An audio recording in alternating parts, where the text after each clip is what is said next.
e jashtme, a e huajnë informacion, kur nuk mbrin me uniformë veshur, mbrin si përmbajtje e përditshme, si indinjat, si një trend viral, si një video falsifikuar, deepfake e një të pamshmi, një politikani, si një link që qohet në një grup WhatsApp-i nga një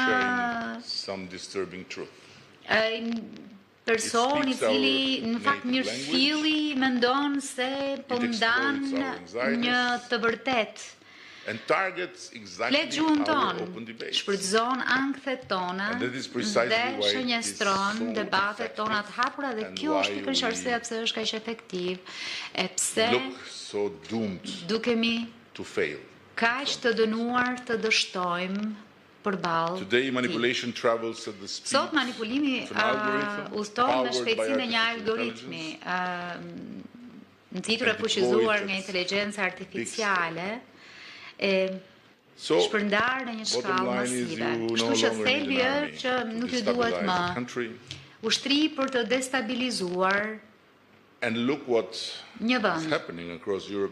Dhe keni një sy çfarë ndodh në Europën e sotme. Sulmet jo domosdoshmërisht nisin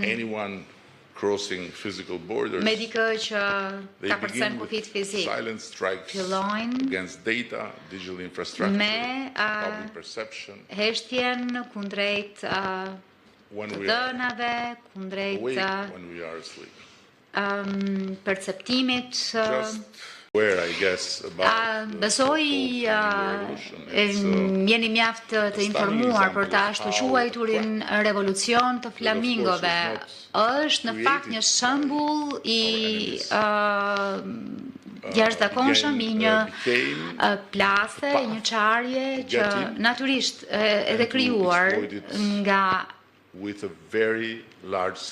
pra që u bë në fakt një mënyrë për të hyrë për armiqtë tanë për të organizuar një operacion shumë të madh trollesh e avatarësh.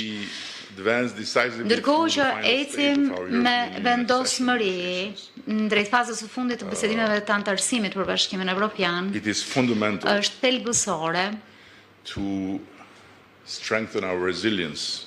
të forcojmë rezistencën kundër kërcënimeve hibride, që në fakt nuk është ushtrim burokratik, por